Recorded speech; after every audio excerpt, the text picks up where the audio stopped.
जगत सारा क्षणिक है और आत्मा एक नित्य है। आत्मा का अनुभव बस एकमात्र नित्य है।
चैतन्य स्वभावी भगवान आत्मा अनादि अनंत शुद्ध चैतन्य मात्र है।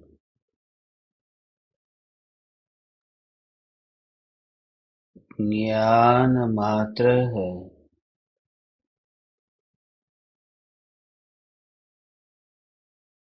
मैं शुद्ध चैतन्य मात्र, ज्ञान मात्र भगवान आत्मा हूँ। प्रति समय यह जागृति बनी रहे, इस जागृति का नाम धर्म है। देह की प्रत्येक क्रिया के काल में और विकल्पों के बहते प्रवाह के काल में ज्ञानी को प्रति समय यह जागृति रहती है कि मैं चैतन्य तत्व इस देह की किसी भी क्रिया में और विकल्पों के बहते प्रवाह में कहीं भी मिला नहीं हूँ। ऐसा शुद्ध चैतन्य तत्व मैं हूँ।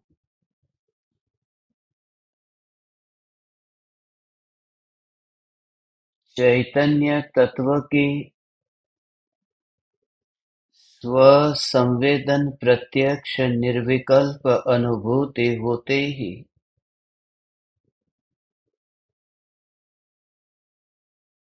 देह रूपी संयोग और विकल्प रूपी संयोगी भाव से अत्यंत दूरी दिखाई देती है।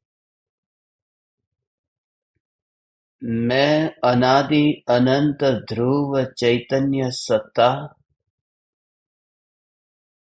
जिस सत्ता के निकट यह देह और विकल्प रंच मात्र भी निकट नहीं आ रहा। इसलिए ज्ञानी को जब भी देह की क्रिया होती है, उस समय देह की क्रिया के काल में देह में तादात्म्य नहीं होने से देह में तादात्म्य बुद्धि भी नहीं होने से ऐसे दूरी दिखाई देती है, जैसे अज्ञानी और ज्ञानी दोनों की मान्यता अत्यंत विपरीत है। अज्ञानी मानता है भूख मुझे लगी है और ज्ञानी मानते हैं कि शरीर को भूख लगी है और मैं अत्यंत दूर से शरीर को लगी भूख को जान रहा हूँ। अज्ञानी मानता है कि मुझे नींद आ रही है। ज्ञानी यह मानते हैं कि शरीर को नींद आ रही है और मैं अत्यंत दूर से जान रहा हूँ कि शरीर को नींद आ रही है। तादात्म्य बुद्धि का यही अर्थ है कि देह की जो क्रिया होती है उन क्रियाओं के साथ में ही ऐसी तन्मयता, तद्रूप ऐसा परिणमन कि जैसे यही मैं हूँ।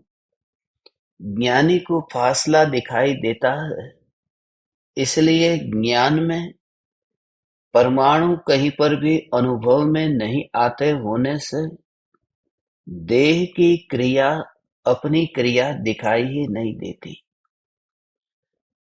देरी नहीं लगती। उस समय ही जैसे ही ज्ञान में प्रतिबिंब पड़ा और उस प्रतिबिंब की, उस ज्ञान की अवस्था में उसी समय यह अनुभव होता है। शब्द का जो ज्ञान है, उन शब्दों के ज्ञान में तो जब मैं कोई शब्द यहां से बोलता हूं तो आप तक पहुंचने में बहुत टाइम लग जाता है।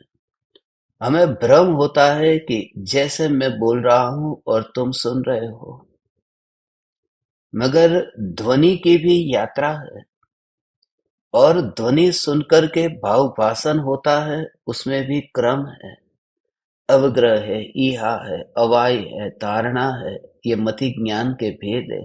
फिर श्रुत ज्ञान मति ज्ञान पूर्वक होता है। फिर वहां क्रम से हमें लगता है कि जो तारा है, उस तारे का जो प्रकाश है वह हम तक अभी पहुंच रहा है, मगर वो जो प्रकाश भी गति करता है, प्रकाश को गति करने में भी वहां का प्रकाश यहाँ पहुंचने में लाखों बरस लग जाते हैं। हमें ऐसा लगता है कि मैं जो अभी प्रकाश देख रहा हूं वो अभी वहां पर जो तारा है उस तारे का प्रकाश है। विज्ञान कहता है कि लाखों बरस लग जाते हैं प्रकाश को हम तक पहुंचने में। जब तक हम उस प्रकाश को जाने तब तक पता नहीं वह तारा वहां होगा या नहीं होगा, मगर हमें ऐसा लगता है, हमारा ज्ञान वर्तमान में ऐसा अपूर्ण है। और इस वजह से ये शब्द का ज्ञान, ये प्रकाश का ज्ञान, ये उस समय ही हो रहा है ऐसा जरूरी नहीं है जिस समय उसका उत्पाद होता है। मगर असली बात यह है कि जहां ज्ञान की पर्याय का उत्पाद हुआ उसी समय यह अनुभव होता है कि यह ज्ञान स्वरूप भगवान आत्मा में हूं। वह उस समय की ही अनुभूति है। ऐसा नहीं है कि वह झलकने की अवस्था 5 मिनट पहले की थी और फिर अनुभूति अब हुई कि ज्ञान में विकल्प नहीं है, देह नहीं है। बात ऐसे है कि जिस समय ज्ञान में ये अवस्था तैयार हुई, ज्ञान में जिस समय यह ज्ञेयो जैसा ही ये ज्ञानाकार तैयार हुआ है, इस ज्ञान के आकार में ही उसी समय आकार को मुख्य किए बिना, आकार को एक और रख करके मात्र ज्ञान अनुभव में आता है, उसमें समय भेद नहीं है। ऐसी ज्ञान में ज्ञान की अनुभूति ज्ञानी को ज्ञेयों के ज्ञान में झलकने के काल में भी होती रहती है, निरंतर होती है। वही तो होगा, इसके अतिरिक्त और होगा क्या? इसलिए विकल्पों से नापोगे तो समझ में नहीं आएगा। परिणामों से पहचानने की कोशिश करोगे तो पहचान में नहीं आएगा। मगर अनुभूति में खोज करके, अनुभूति में अभेद होकर के वहीं पर ही ज्ञान के अतिरिक्त और कुछ भी न पाओगे। और प्रत्येक आत्मा का ऐसा ही रूप है। लगता है कि प्रत्येक आत्मा यहाँ देह के साथ में है, मगर ज्ञानी को कोई पापी, कोई संसारी क्यों नहीं दिखाई देता? ज्ञानी को प्रत्येक आत्मा सिद्ध परमात्मा क्यों दिखाई देता है? उसका कारण है क्योंकि आत्मा में देह मिला हुआ नहीं दिखाई देता। ज्ञानी को जैसे यहाँ ज्ञान में ज्ञान अनुभव में आता है, ऐसे ही ज्ञानी की श्रद्धा है कि जो आत्मा है उस आत्मा का स्वभाव ही यह है कि जो वहां है वही अनुभव में आए। तो प्रत्येक आत्मा में ज्ञान ही है, तो ज्ञान ही अनुभव में आएगा। तो मैं नहीं, जगत के सभी जीव, प्रत्येक जीव, जो जीव है जिसमें ज्ञान है, वह ज्ञान ज्ञान के बाहर जाता नहीं है और वह ज्ञान का ही अनुभव करता है। बात उसकी मिथ्या मान्यता की नहीं लेना है। उसकी मिथ्या मान्यता जैसे भी हो, मान्यता मिथ्या होने से वस्तु स्वरूप मिथ्या थोड़ी हो जाता है। मैं भी तो अनादिकाल से यही तो मानता था कि ये सारा जगत का अनुभव हो रहा है, मगर जब सत्य समझ में आया कि ये तो ज्ञान ही है और ज्ञान का ही अनुभव है, तो मैं कोई नया सिद्ध नहीं हुआ। ये स्वरूप पहचान में आते ही ये श्रद्धा हुई कि मैं अनादि अनंत सिद्ध हूं। ऐसे ही प्रत्येक आत्मा में ऐसा सिद्धत्व दिखाई देता है, क्योंकि स्वभाव पहचाना कि ज्ञान का स्वभाव ही ऐसा है जिसमें ज्ञेय का प्रतिबिंब तो पड़े, मगर ज्ञेय कुछ भी न करे, ज्ञेय उसका कर्ता बनने न चाहे, ज्ञान की अवस्था का कर्ता बनने भी न चाहे, ज्ञान की अवस्था का कर्ता बनने नहीं चाहे, वह ज्ञान की अवस्था अपने से तैयार होती है। तो फिर मैं कैसे मानूं कि ये ज्ञेय है, इस ज्ञेय की वजह से मुझे राग हुआ? राग तो बाद की बात है, पहले तो ज्ञान तो हो। हमें उन्हीं विषयों का राग या द्वेष का भाव उन्हीं विषयों में होता है जिनके संबंध में हमें ज्ञान होता है। अब जब ज्ञेयों से ज्ञान ही नहीं होता, तो ज्ञेयों से राग द्वेष कैसे होगा? पहला कदम भी आगे नहीं बढ़ पाता हूं, तो फिर वह वस्तु दूसरे कदम में कहाँ सहायक या बाधक बनेगी? तो सारा परिणमन यहाँ का है। ज्ञान का परिणमन हो या फिर राग द्वेष का परिणमन हो, ज्ञेयों का उसमें कहीं पर भी मिश्रण नहीं। ये देह के योग में रह करके भी, संयोग में रह करके भी अयोगी का जो अनुभव है, वह अनुभव आत्मानुभव है। इसलिए दो प्रकार के केवली कहे, संयोगी केवली, अयोगी केवली।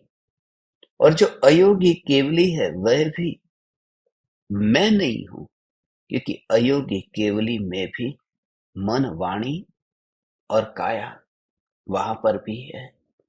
अयोगी केवली का अर्थ यह नहीं है कि योग नहीं रहा है। अयोगी केवली का अर्थ है कि योगों का कंपन नहीं है। योग तो है, इसलिए 14वें गुणस्थान का नाम अयोगी केवली गुणस्थान है। उसके ऊपर सिद्ध है। 14वां गुणस्थान तो संसार है। अयोगी केवली तो संसार में है। सिद्ध परमात्मा अभी हुए नहीं और मैं सिद्ध हूं। इसलिए योग से भी अलग और अयोग से भी अलग, संयोग से भी अलग और वियोग से भी अलग। मात्र जो सत्ता है, ये सत्ता ही भगवान आत्मा है। शिष्य ने जो शंका की थी कि क्या आत्मा नित्य है, परम कृपालु देव आज से आत्मा की नित्यता को सिद्ध करेंगे। शिष्य की जो शंका थी कि देह जब जन्म लेता है तो आत्मा जन्म लेता है, देह मर जाता है तो आत्मा मर जाता है। ये देह के साथ ही आत्मा का जन्म और मरण होता है, इसलिए आत्मा नित्य नहीं है। परम कृपालु देव ये दोनों को अलग अलग कहते हैं। अलग कहने के लिए देह को संयोग कहा। देह है वह भगवान आत्मा के लिए एक क्षेत्रावकाश संबंधी ऐसा संयोग है। संयोग है। और संयोग उसे ही कहते हैं जब वह अपने से अलग हो। जो अपने से अलग हो उनके लिए ये कहना पड़ता है, उनके लिए ये संबंध जोड़ना पड़ता है। तो गाड़ी है और गाड़ी के साथ में पेट्रोल है, तो दोनों के बीच में अभी ये कोई संबंध बन नहीं गया। वह पेट्रोल गाड़ी का नहीं हो गया। गाड़ी में पेट्रोल है, मगर गाड़ी को सिर्फ पेट्रोल का संयोग है। पेट्रोल पहले बिना गाड़ी का भी था, गाड़ी पहले बिना पेट्रोल की भी थी, और दोनों अभी साथ साथ में है और गाड़ी चलती है। तो लगता है कि गाड़ी और पेट्रोल सब साथ में ही है। गाड़ी जा रही है, पेट्रोल जा रहा है। ये देह की गाड़ी भी ऐसे ही चलती है, मगर चैतन्य परमात्मा अंदर है। भ्रम इस वजह से होता है कि ये देह जो चलता है आत्मा के कारण चलता है। दोनों एक ही है। इसलिए एक्सीडेंट हो गया कि गाड़ी खत्म हो गई तो पेट्रोल भी खत्म हो गया। गाड़ी का अस्तित्व नहीं रहा, गाड़ी जल गई तो कोई पेट्रोल अलग से नहीं बचेगा, वह भी जल गया। इसलिए शिष्य इस रूप में मानता है कि देह खत्म हो गया तो आत्मा फिर कैसे बचेगा। मगर परम कृपालु देव अलग कह करके सिद्ध करते हैं कि ये जो देह है, ये देह समस्त संयोगों से और संयोगी भावों से अलग है। भगवान आत्मा भी संयोग और संयोगी भावों से अलग है। देह में क्रोधादि भाव उत्पन्न नहीं होते, और आत्मा में भी त्रिकाली ध्रुव भगवान आत्मा में भी क्रोधादि भाव उत्पन्न नहीं होते। ये तीनों स्वतंत्र है। देह भी स्वतंत्र है, संयोग भी स्वतंत्र है, ये संयोगी भाव भी स्वतंत्र है, और भगवान आत्मा भी स्वतंत्र है। चैतन्य, क्रोधादि भाव और ये देह, ये तीनों ही स्वतंत्र है। एक है स्वभाव, एक है संयोगी भाव, और एक है संयोग। ये तीनों की स्वतंत्रता परम कृपालु देव आज बताएंगे। देह जो संयोग है वह ज्ञान से अलग है। जो संयोग है वह संयोग भगवान आत्मा के साथ में मिला हुआ होता तो ये देह का नाश होता हुआ, देह में परिवर्तन होता हुआ जानने में कहाँ आता है।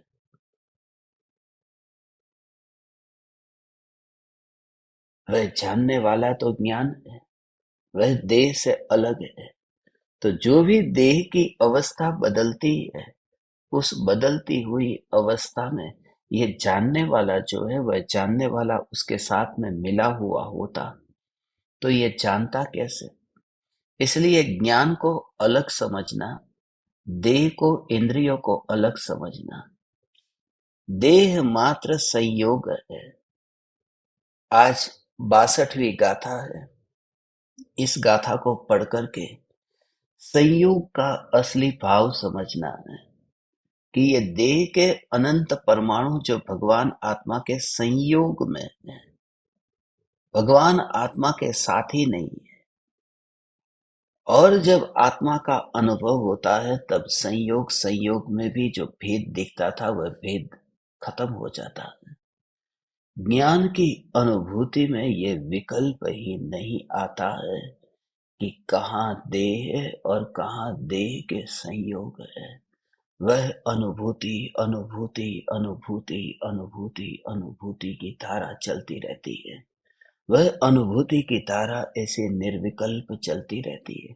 तुम समझ रहे हो कि ये देह और देह के संयोग, जब लाइव वायर को छुआ है ना, तो वहां पर दो बात, एक तो है ये दीवार, और दूसरा है वहां पर जो वायर के ऊपर लगा हुआ रंगीन, जो लाइव वायर के ऊपर ये जो रबर, ये जो प्लास्टिक, ये जो भी ऊपर का मटेरियल, ये है, ये लाल रंग का, सफेद रंग का जो ऊपर लिपटा हुआ है।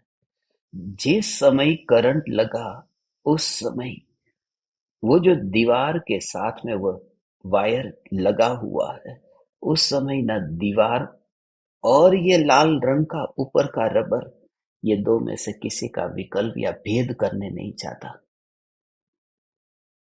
उस समय दोनों में भेद नहीं करता, इसको रबर कहते हैं, इसको दीवार कहते हैं, क्योंकि विकल्प ही नहीं आता, जो वो करंट का झटका ऐसा है।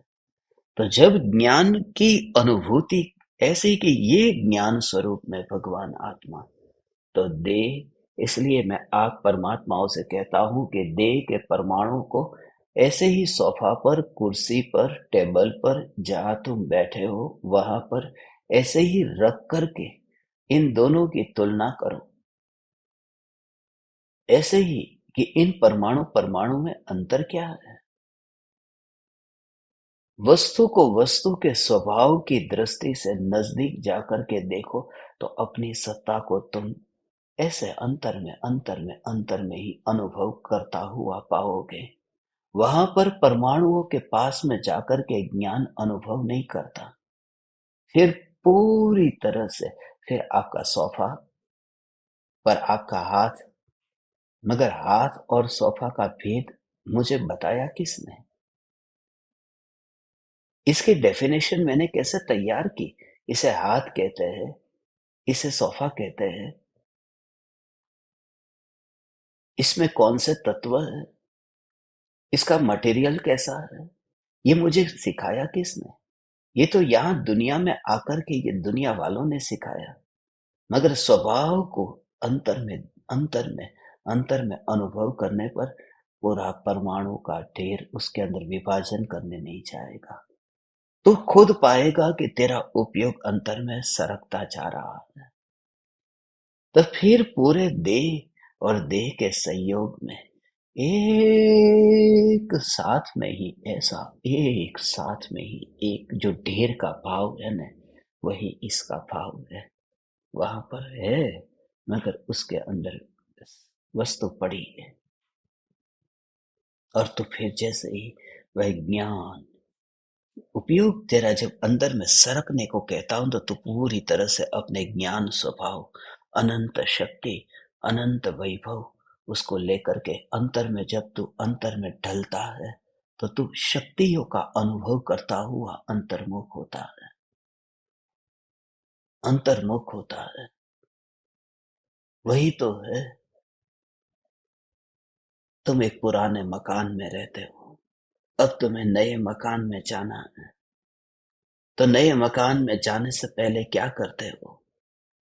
अपनी सूटकेस, अपना बैग, अपने कपड़े, जो भी चीज जो तुम्हारी है, उसे तुम पैक करने लगते हो, उसे तुम इकट्ठा करके भरने लगते हो। फिर वहां पर और भी बहुत है, दरवाजे है, खिड़की है, उसे नहीं उठाते। अपना धन है, अपनी संपत्ति है, उसे तुम ले लेते हो तुरंत ही, जैसे अंतर में। इसलिए तो, इसलिए आज सुबह ही मुझे ये विचार आया। मैं जहां भी जाता हूँ मेरे पास में पासपोर्ट लेके जाता हूँ। पासपोर्ट मेरी जेब में डाला, इस घर को अभी मैं खाली कर रहा हूँ, अब मैं इस घर में से बाहर निकल रहा हूँ। तो यहाँ पर इस घर में बहुत कुछ है। इस घर में एयर कंडीशन है, इस घर में फ्रिज है, इस घर में टेबल, कुर्सी, सोफा, खिड़की, दरवाजे, ये सब कुछ है। मगर मैंने अपना पासपोर्ट हाथ में पकड़ा और जेब में डाला, और जैसे ही अब निकलने की तैयारी कर रहा, कि तभी मुझे ये विचार आया कि मैं तुमसे ये कहूं कि जब कोई देह में से निकलता है, वो ऐसे ही निकलता है, अपने ज्ञान, अपनी शक्ति, उस शक्ति को अंतर्मुख, जो अपना था उसे पकड़ लेता है, बाकी सब कुछ छोड़ देता है, उसे हाथ भी नहीं लगाता, वहीं पर ही पड़ा रहता है। हे ज्ञान दीपक, जब तू ज्ञान ऐसा अनुभव करेगा, तो ये परमाणु को पकड़ करके तू अंतर में नहीं जाता। तू फिक्र मत कर, वो कुछ समय की ही अनुभूति है, मगर वह अनुभूति ऐसी है कि सदा काल तू घर खाली कर रहा है। घर खाली कर रहा है माने, हा हा हा हा, कि तो उस परमाणुओं में से फिर वहां पर से निकल रहा है। तो कोई छाप नहीं छोड़ता है तेरी, क्योंकि परमाणु कंप्लीटली डेड। वो तो अनुभव ऐसा करेगा, ये परमाणु पूरी तरह से ऐसे ही जड़। और उससे कहते हैं किस घर खाली कर दिया। और फिर मेरे इस घर में से निकलने के बाद में फिर इस घर के साथ में फिर जो भी इसका मालिक है, और फिर इस घर की साफ सफाई करेगा, इस घर के अंदर जो भी उसे व्यवहार इस घर के साथ में करना होगा वह करेगा, मगर उसका मुझे पता भी नहीं होता। तुम समझते हो कि मुनिराज की जो दशा है, जिस दशा की हम तैयारी कर रहे हैं, भले तो पूरी तरह से पाप के कीचड़ में है, मगर ये बात यदि एक बार भी तेरे हृदय को, तेरे अंतर आत्मा को छूती है, तो तेरा घर अब तुझे मिल गया। तूने पराया घर छोड़ दिया, तूने अपने वैभव को, क्योंकि यही तो है, बस अपनी शक्ति को ऐसे ही बस ग्रहण कर लिया। अपनी शक्ति को ऐसे ग्रहण करना, ये परमाणु के साथ में फिर औपचारिकता होती है। फिर जो उसका मालिक है, वो उसके साथ में फिर उस प्रकार का व्यवहार करता है। परमाणु परमाणु के साथ ही फिर व्यवहार करते हैं। वही तो है एक सेपरेशन, वही है देहातीत दशा। हे चैतन्य परमात्मा, ये देहातीत दशा। और उस समय वहां पर वह क्रिया होगी, मगर ज्ञान ज्ञान ज्ञान ज्ञान ज्ञान ज्ञान ज्ञान ज्ञान ज्ञान, यही अनुभव में आता है। फिर वहां पर दोनों में अंतर न दिखेगा। ये दोनों में ऐसे अंतर कहीं न दिखेगा। ये अंतर वहां पर और यहाँ पर ज्ञान को ही, अपना तत्व वहीं पर ही है, वहीं पर ही है। तो जो अनुभव में आ रहा है वह तो ज्ञान है। फिर वहां पर ज्ञान है, वहीं पर ही ज्ञान है। वहां से तुरंत नजर हट जाती है। फिर वहां मेरा घर नहीं है, मैं अपने घर में आ गया, अपनी शक्ति को लेकर के आ गया। ऐसा ही कल मैंने जैसे दृश्य देख रहा था और वही विचार चल रहा था। अब मांस खाने वाला व्यक्ति मांस को काटता है, और तुरंत ही हम वहां रुके बिना ही तुरंत ही कैसे नजर हटा लेते हैं। बहुत दिन से अब रोटी नहीं खाई, 15 दिन हो गए, तो मेरी जीभ अभी ऐसी हो गई कि कल ककड़ी खाते खाते जीभ कट गई। अब कट गई, ये अभी जीभ कटी हुई है। तो कटी हुई जीभ, उस समय मुझे पहला भाव वह आया, वो भी तुम्हारे साथ में शेयर करने का भाव आया। तुमसे न कहूं तो और किससे कहूं, मेरे प्रेमियों से न कहूं तो मैं किससे कहूं, अपने प्रेमी से न कहूं तो किससे कहूं। हे ज्ञान दीपक, जैसे वहां से नजर रास्ते से गुजरता था, और वहां से उसने चाकू से मांस को काटा है, चाकू से मांस को काटा, और फिर वहां से सीधा निकल गया, वहां रुका नहीं, ठहरा नहीं। ऐसे ही तुझे ये अनुभव हो कि दांत से ही जीभ कटी है, वो दांत चाकू का काम कर गया, ऊपर का दांत, नीचे का दांत। और कोई पूर्व तैयारी थोड़ी की थी, कोई विकल्प थोड़ी थे। अब कटा, मगर ज्ञान तुम्हें उस समय जैसे कटा, तो ज्ञान वहां पर नहीं ठहरेगा। ज्ञान जानना जानना जानना जानना जानना जानना, और वह थोड़ी देर के बाद में याद आया कि अरे बात कहाँ से चालू हुई थी, वह तो जीभ के कटने से शुरू हुई थी। तो वह जब उस समय जो ज्ञान जानना जानना जानना जानना, तब तक तो वह व्यक्ति निकल गया है, और मांस कहीं आगे की दुकान पर कट रहा था, और तब तक तो मैं यात्रा करके आगे निकल चुका हूं। मैं जो तुमसे कहता हूं कि यात्रा करके मैं आगे निकल चुका, ऐसे ही तुम ज्ञान को अनुभव करो कि ये ज्ञान जो है वह निरंतर जानने रूप परिणमित होता है, वह देह में नहीं है। देह मात्र संयोग है। वह जानने की धारा से ये परमाणु बिल्कुल अलग है। और प्रत्येक घटना में जैसे ये देखते देखते इन परमाणु में कि फिर ज्ञान ज्ञान वहां पूरी तरह से वेदन ही है। ज्ञान का ऐसा वेदन है, शब्द नहीं है। शब्द वहां पीछे छूट गए, वहां शब्द नहीं है। वहां वो विकल्प से होने वाला भेद ज्ञान नहीं है। विकल्प से होने वाला भेद ज्ञान, ये तो मांस है, मैं तो रास्ते पर यात्रा कर रहा हूं। वह विकल्प से होने वाला भेद ज्ञान नहीं है। उस क्षण के लिए तो सन्नाटे रूप अनुभूति ही है। वहां पर पड़ा है, ऐसे ही दिखाई देगा। फिर अलग अलग वस्तुओं में मैं तुमसे जो कह रहा हूं कि उस घर को छोड़ देना, वो ककड़ी कटी हुई हो, अब कटी हुई ककड़ी जैसे तुम इस घर में ही छोड़ करके निकल गए, मगर फिर उस ककड़ी का उसके मालिक ने क्या किया, विचार नहीं आएगा। ऐसे ही ये कटी हुई जीव उस मकान को छोड़ करके ज्ञान वहां से हट जाएगा। वो जब मैं सरकना जो कहता हूं, वो सरकने का भाव है कि अब ज्ञान का विषय वह नहीं बनता, ज्ञान का विषय ज्ञान बनता है। इसीलिए तो उसे सरकना कह दिया कि वहां सरकता है। आह, हे ज्ञान दीपक, बस। और वहां कहाँ दुख है फिर, वहां कहाँ आकुलता है फिर, स्वभाव है। वहां पर फिर किससे तू पूछेगा, ये कि पूछने वाला वहां नहीं रहता। जिसके सामने तू पूछे कि अनुभूति क्या, वहां सिर्फ तू ही तू है और कुछ भी नहीं। सरकने वाला समा गया। वहां ढूंढ तू उस घी को कि खिचड़ी में कहाँ गिरा है, तुझे पता ही नहीं चलेगा। अनुभव में आएगा, ढूंढने पर ढूंढ नहीं पाएगा। ऐसा ही उपयोग का अंतर में ढल जाना है। अनुभव में आता है स्व संवेदन, आनंद आनंद आनंद, मगर ढूंढने पर तू उसे अलग खोज नहीं पाएगा। उसी का नाम अभेद होना है। और ये परमाणु कभी मुझसे अभेद नहीं हो पाते। ये परमाणु संयोग है और संयोग ही रहते हैं।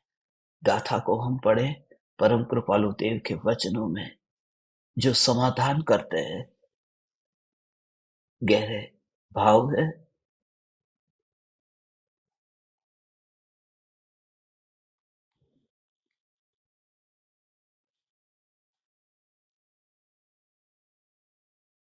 62वीं गाथा है।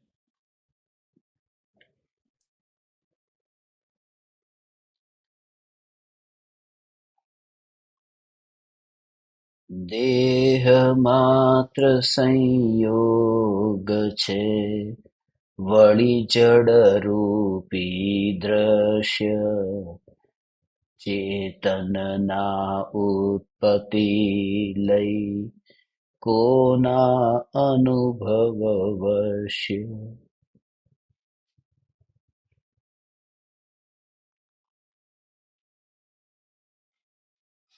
आत्मा के साथ रहने वाला यह शरीर मात्र क्षणिक संयोग है। शरीर चैतन्य स्वभाव रहित, जड़ रूपी और इंद्रियों से दिखाई देता है। आत्मा के उत्पाद और व्यय किसके अनुभव में आते हैं?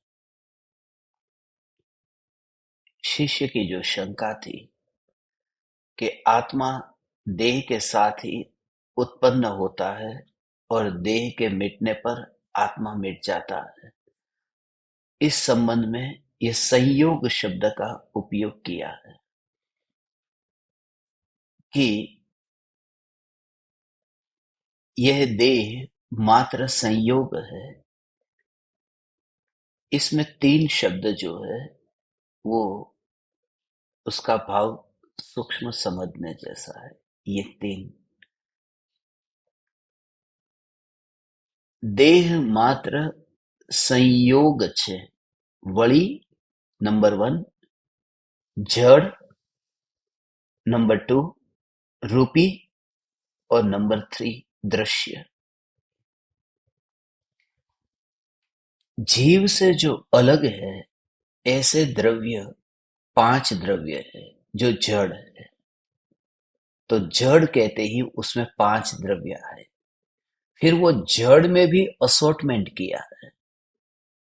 वो जड़ द्रव्य जो 5 है उनमें फिर पुद्गल को ही लिया, बाकी 4 को नहीं लिया. जड़ कहोगे तो पांचों आ जाएंगे, मगर जब रूपी कहोगे तो फिर 4 निकल जाएंगे, धर्म, अधर्म, आकाश और काल. क्योंकि वो जड़ तो है मगर रूपी नहीं है. इसलिए देह जड़ भी है, रूपी भी है, और तीसरा रूपी पदार्थ है वो भी 2 प्रकार के हैं. रूपी पदार्थ है वह भी 2 प्रकार के हैं. एक अदृश्य और दूसरा दृश्य. जैसे अभी वो जो दृश्य है वह भी इंद्रियों के द्वारा दृश्य, इसलिए ये खास शब्द का प्रयोग किया समझाने के लिए. कार्माण वर्गणा है, कर्म है, तेजस शरीर है, कार्माण शरीर है. तो ये शरीर सूक्ष्म है, वह हमें आंखों से नहीं दिखाई देता. यद्यपि वह जड़ है, रूपी है, मगर अदृश्य है. ये जो शरीर जो है, औदारिक शरीर, जो ये मोटा मोटा शरीर जो है, स्थूल शरीर है, ये स्थूल शरीर की बात बताई है कि ये स्थूल शरीर जड़ है, रूपी है और दृश्य है. ये जो हमें एक दूसरे के शरीर दिखाई देते, देह से देह दिखाई देता है, जिस समय ये भेद ज्ञान होगा, ये तीनों के अर्थ बता करके चेतन ना उत्पत्ति लई, उत्पत्ति और नाश कोना अनुभव वश्य, उसे कौन जानता है, कौन अनुभव करता है. यदि वह अनुभव होता है तो इसका अर्थ यह हुआ कि अनुभव करने वाला उससे अलग है. कभी मुर्दा तो ये बताता नहीं है कि मैं मर गया हूं. तो मुर्दा, उस मुर्दे का परिचय कराने वाला जो है, वो परिचय कराने वाला वहां जिंदा है. यहां पर ये बताना चाहते हैं कि उत्पत्ति और जो व्यय है उसे जानने वाला जो है, उसके पीछे वो कुछ टिक करके रहने वाला है, वो उससे अलग है. इसको हम समझते हैं ना कि यहाँ पर दर्पण है और सामने सागर की लहर उठती है. तो सागर की उठती लहर में अनित्यता है, मगर यहाँ पर हमें दर्पण में उसका प्रतिबिंब पड़ता हुआ दिखाई देता है. वो क्या बताता है? वो ये बताता है कि दर्पण वही का वही है, वह ऊंचा नीचा नहीं हो रहा लहरों की तरह. कोई व्यक्ति दर्पण को ऊंचा नीचा करता रहे तो हम कहेंगे कि भाई ठीक तरह से पकड़ करके रखो, मुझे लहर नहीं दिख रही. या फिर दूसरी ओर ऐसा देखो कि सामने कांच का गिलास रखा है और यहाँ दर्पण है, गिलास नीचे गिर के फूट गया और यहाँ प्रतिबिंब पड़ा. तो इसका मतलब ये हुआ कि जिसमें प्रतिबिंब पड़ा है वो दर्पण नहीं फूटा है. वो दर्पण फूट जाता तो गिलास फूटा, उसका प्रतिबिंब कहाँ पड़ता. तो जो उत्पाद व्यय जहां होते हैं उससे न्यारी कोई सत्ता है जो नित्य टिक करके रहने वाली है. यद्यपि वह सत्ता जो जिसको कहते हैं जहां प्रतिबिंब पड़ता है वह भी पर्याय में ही पड़ता है. वह सत्ता है मगर वह एक समय का सत है. हमें तो उससे भी पीछे, उसके भी अंदर और जाना है. जो अवस्था जहां दर्पण में कांच का गिलास फूटा और एक अवस्था तैयार हुई, मगर वो तो तभी चली गई. ये पता चल गया, दर्पण में कांच का गिलास जो फूटा था वो दर्पण में झलक गया, मगर झलकने का जो कार्य हुआ है वह भी तो क्षणभंगुर है. जैसे गिलास नष्ट हो गया है, ऐसे ही ये झलकने की अवस्था भी तो नष्ट हो गई है. अभी निरंतर थोड़ी झलक रहा है उसमें. गिलास जैसे क्षणभंगुर है, ऐसे ही दर्पण में गिलास के फूटने की जो घटना वह भी क्षणभंगुर ही है. मगर उस क्षण भंगुर जो अवस्था दर्पण की है, उसके भी पीछे कुछ है जो दर्पण अभी टिका हुआ है। वो अवस्था के नष्ट होते ही दर्पण नष्ट नहीं हो गया। वह सत्ता को देखना, वह सत्ता नित्य है। जब इस नित्य सत्ता को जब ज्ञान, पहले तो वहां तो देखा कि जिसमें झलकना होता है, और वहीं पर ही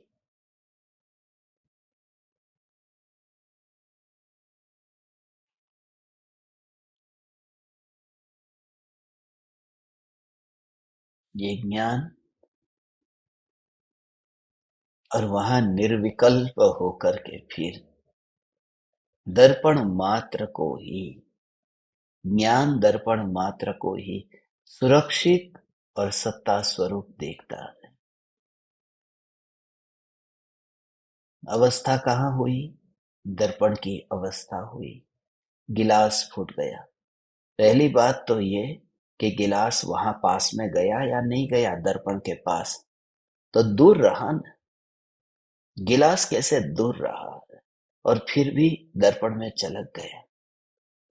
तो इस रूप में ही इस देह को देख। हड्डी टूट गई या कोई भी ऐसी शरीर की स्थिति, हड्डियां रोज रोज तो नहीं टूटती, जीभ रोज रोज तो नहीं कटती, कांटे रोज रोज तो नहीं चुभते, मगर ये देह की अवस्था निरंतर पलट तो रही है। ये बालक है, युवान है, वृद्ध है, ये देह जैसा है। तो वह जो जानने में आ रहा है ना, जब तेरे अंतर में आत्म जागृति के प्राण इतने भर जाएंगे, तो जो भी तेरी देह की क्रिया होगी, उस देह की क्रिया में तू होश से करेगा। अब तुझे ये विचार नहीं, जैसे मैंने कहा ना, प्यास लगी है, वो भाव आएगा ही नहीं। मुझे वो शब्द जो है ना, वो शब्द भले तू बोलता है, उस बोलने में दम नहीं है, मगर तेरे अंदर में उस समय बस दूर से ये सिर्फ झलकना हो गया। दर्पण कभी ये नहीं कहता कि मेरा गिलास फूट गया। कैसा, तुम सिर्फ दर्पण को देखो। वो ये घोषणा नहीं करता कि अरे मेरा गिलास फूट गया, इस गिलास का कुछ नहीं। जैसे निर्विकल्प रहता है, ऐसे ही तुम्हें अपनी निर्विकल्प सत्ता का एहसास होगा कि मैं कहाँ खिसका हूं।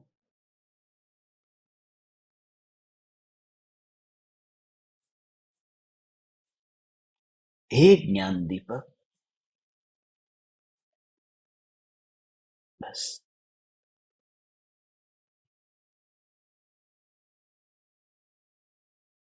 एक आदमी जहाज में यात्रा कर रहा था, और जहाज डूबने की तैयारी में, सभी मुसाफिर चिंता में थे, मगर एक मुसाफिर चिंता में नहीं था। सबने कहा कि तू क्यों चिंता नहीं करता, ये जहाज अभी डूबने की तैयारी में है। उसने कहा जहाज डूब जाएगा तो डूब जाएगा, अपने बाप का जहाज थोड़ी है। डूबेगा तो बोले डूबेगा, जहाज का नुकसान अपना नुकसान थोड़ी है। वह मूर्ख है ना, जहाज अपना थोड़ी। मगर यही बात कोई ऐसा व्यक्ति बोलता जो जहाज में बैठा ही ना हो, तब उसकी बात में दम भी लगता, क्योंकि वह ये बता रहा है कि मैं उसमें बैठा नहीं हूं और जहाज को डूबता देख सकता हूं दूर से, इसलिए मैं निर्भय हूं। तन्मय होकर के नहीं, जहाज में बैठ करके जहाज के डूबने को देखा ही नहीं जा सकता। किनारे पर रह करके जहाज डूबता हुआ देखे तो फासला दिखता है, तो ही निर्भय रहता है। ये देह एक जहाज है। ज्ञानी अर्थात जो जहाज में से उतर गए। अब ये देह जब डूबता है, गिरता है, खत्म होता है, तो ऐसे ही दिखाई देता है, मैं तो अपने में आ गया, अपने नगर में, अपने महल में आ गया, जहाज कहीं और डूबता होगा।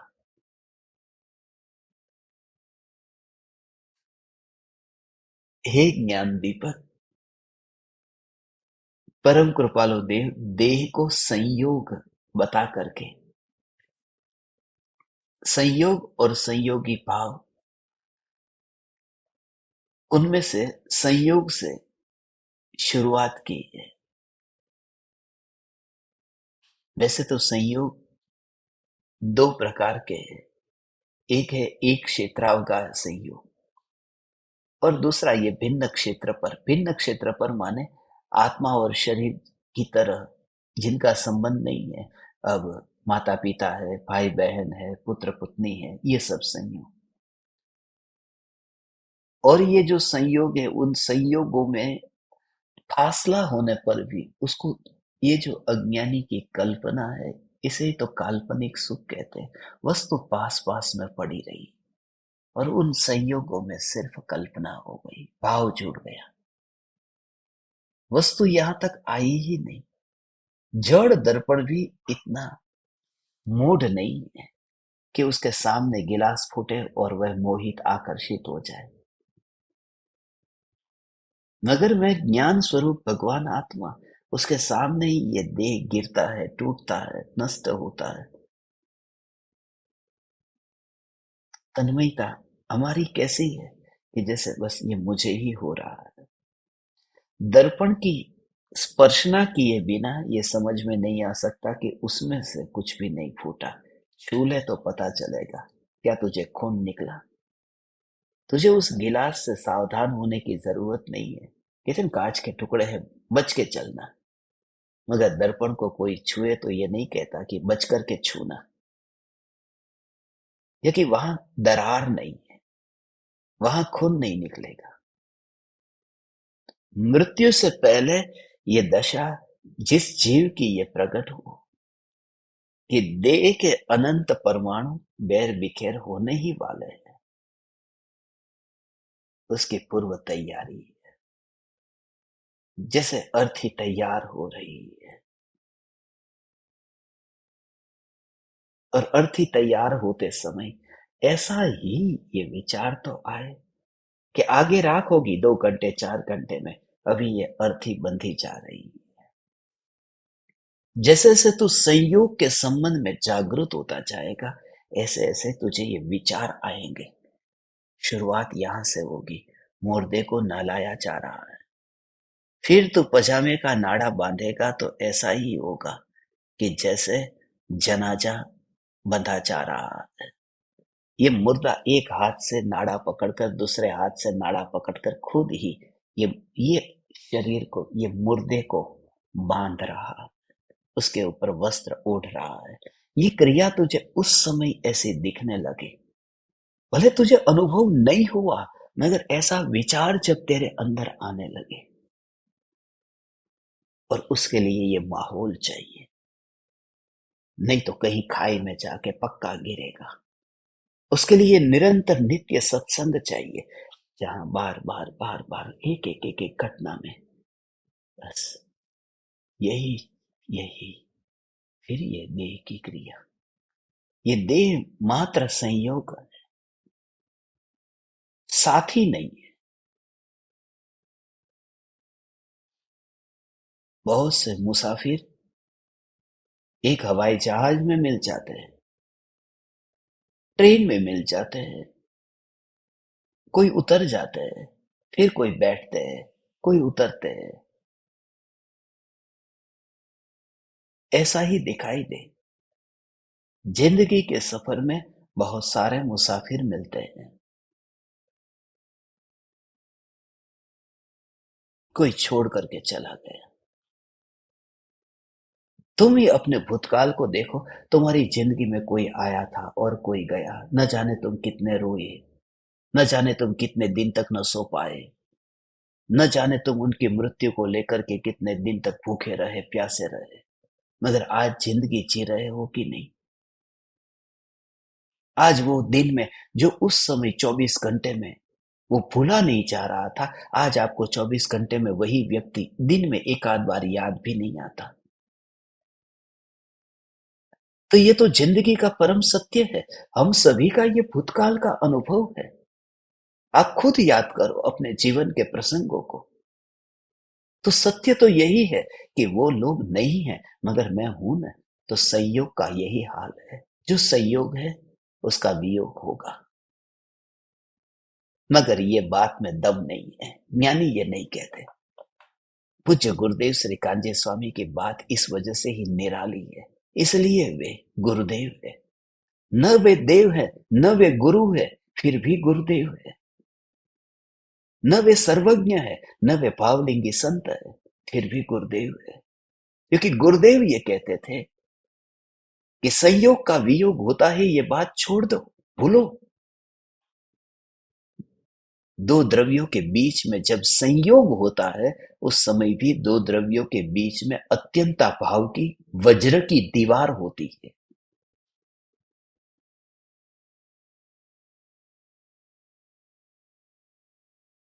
अत्यंता भाव की दीवार, एक द्रव्य का दूसरे द्रव्य में न होना। उस समय भी एक दूसरे में मिलना थोड़ी हुआ। और संयोग से सुख नहीं है, वरना वो पेट्रोल को गाड़ी के कारण बहुत सुख मिलता, पेट्रोल खुश हो जाता, गाड़ी का योग मिल गया। कोई कहे कि नहीं नहीं, वो जो पेट्रोल तो जड़ है, गाड़ी तो जड़ है, उसको क्या पता सुख क्या है। वो जीव होता तो पता चलता, मगर जीव तो सिद्ध परमात्मा भी है ना। सिद्ध परमात्मा निगोदिया के योग में है। अनंत निगोदिया जीव है, जहां सिद्ध परमात्मा है वहां अनंत निगोदिया जीव है। मगर अनंत निगोदिया जीव की वजह से कोई दुख नहीं होता, संयोग है। संयोग से दुख नहीं है। संयोग से दुख होता तो जैसे ये देह एक संयोग है, ये देह में सिर्फ ये देह नहीं है, ये देह सिर्फ, ये जहाज सिर्फ हमारे बाप का नहीं है, इस जहाज में और भी यात्रा कर रहे हैं। अनंत निगोदिया जीव है इस शरीर में, और वो भी यही कह रहे हैं कि मेरा मेरा मांस खून, या वो भी यही कह रहे हैं कि मेरा है। वो कोई दूसरा शरीर नहीं है जिसमें उनका अपनापन है, इसमें ही वो कह रहे हैं कि ये हमारा है। और सब मालिक होकर बैठे हैं। वो इतना बड़ा खतरनाक आरोप नहीं है कि एक पत्नी और पांच पांच पति, पांच पांडवों की पत्नी। वो तो खाली झूठा आरोप है। वह तो वरमाला पहनाते समय बोले कि फूल गिर गए इधर उधर, उस बात में कुछ दम नहीं है, छोड़ो, पांच पति। मगर यहां तो एक परमाणु और अनंत जीव कहते हैं मेरा मेरा मेरा मेरा मेरा मेरा। एक स्त्री का पांच पति हो तो कैसा लगता है, और एक परमाणु का अनंत आत्मा मालिक बने। और ये सारे परमाणु, जिसको मैं कहता हूं मेरा, उसको कहने वाले और भी तो है, मानने वाले और भी तो है, अनंत है। समझदार व्यक्ति उस झंझट में से निकल जाता है। अपना सामान लेकर के निकल जाओ।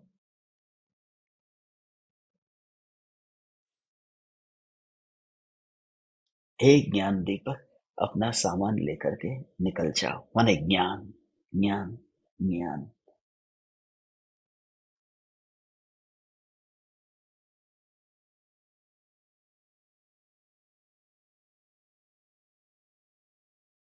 ये अनादि काल की आदत है। इस आदत की वजह से ही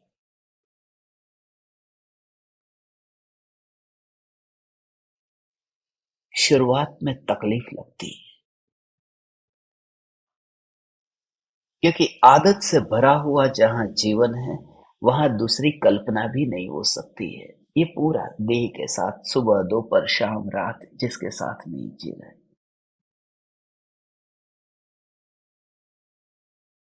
मेरी पहचान में एक व्यक्ति थे, वो रेलवे में काम करते थे, रेलवे के ऑफिसर थे।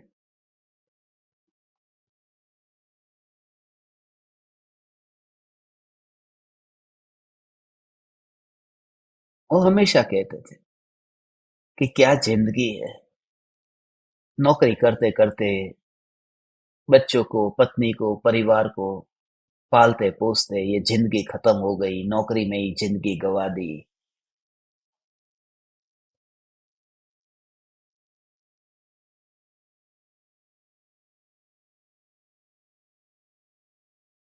अब रिटायर्ड होना है, जल्दी से जल्दी हो जाए। पत्नी के साथ, बच्चों के साथ जो जिंदगी नहीं बिताई, अब उनके साथ में रहना चाहता हूँ जिंदगी के अंतिम दिनों में। वो थोड़े दिन में फिर रिटायर्ड हो गए। रिटायर्ड होने के बाद में उन्होंने कहा कि मैं बहुत परेशान हूँ, उस स्टेशन की बहुत याद आती। खास बात तो ये कि रात को सो ही नहीं पाता हूँ। जब तक वो मालगाड़ी की खटर पटर ऐसी आवाज नहीं आती, तब तक नींद ही नहीं आती। उनकी पत्नी कहती है कि वो सोने के लिए अब स्टेशन पे जाते।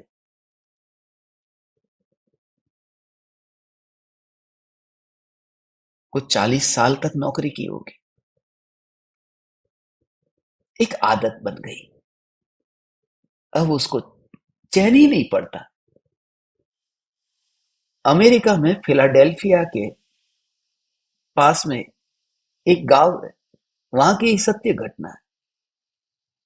उस गांव के लोग, अब वहां से एक ट्रेन निकलती थी। वो रात को 3 बजे निकलती थी।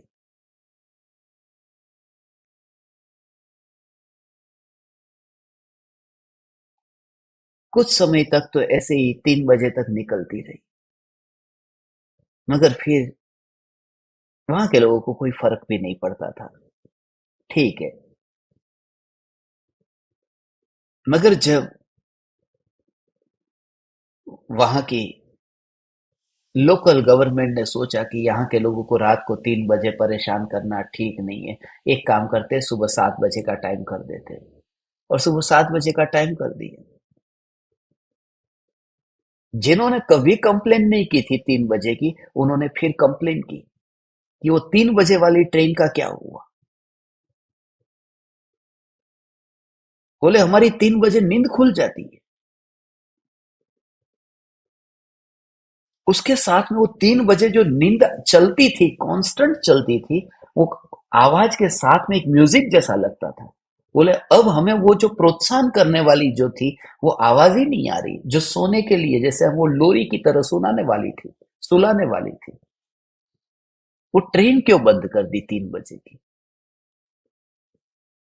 अपने चेहरे को दर्पण में देख लेना और फिर विचार करना, क्या इन परमाणुओं के साथ में रहने की ऐसी तो हमारी आदत नहीं हो गई ना,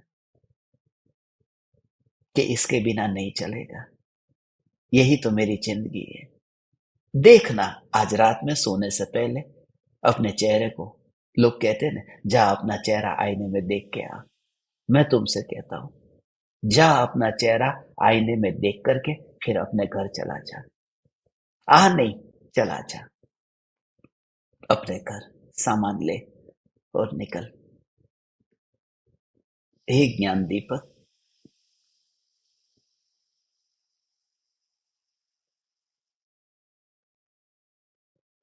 ये भगवान आत्मा नित्य है।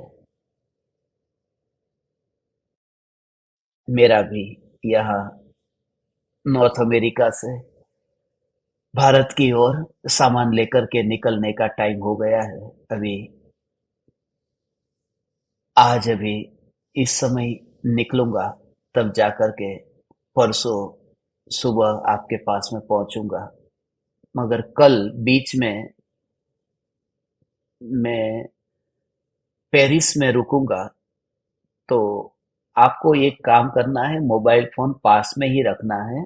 आधे घंटे 1 घंटे पहले ही मैसेज आएगा कल, क्योंकि कितने बजे वहां पर बीच में फ्लाइट रुकेगी, कहाँ पर नेट मिलेगा, बैठने की जगह मिलेगी, जो भी होगा। मगर सत्संग अपन कैसे भी करके कल भी करेंगे, 11 तारीख को, गुरुवार को। इतना पक्का है कि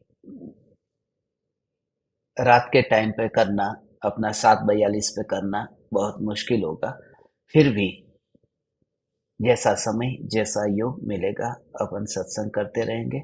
आप ऐसे ही प्रयोग कीजिए, भेद ज्ञान कीजिए। अपने घर अपने ज्ञान को लेकर के ही आना है।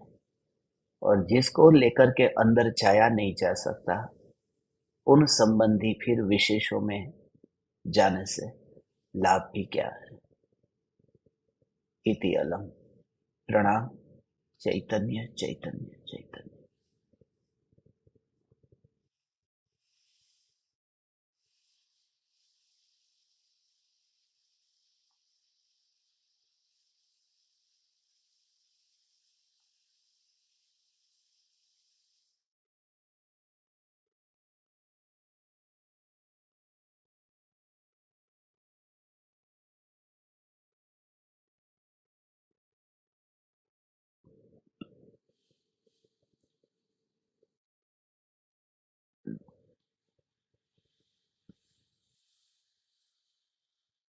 अहो अहो श्री सद्गुरु करुणा सिंधु अपार,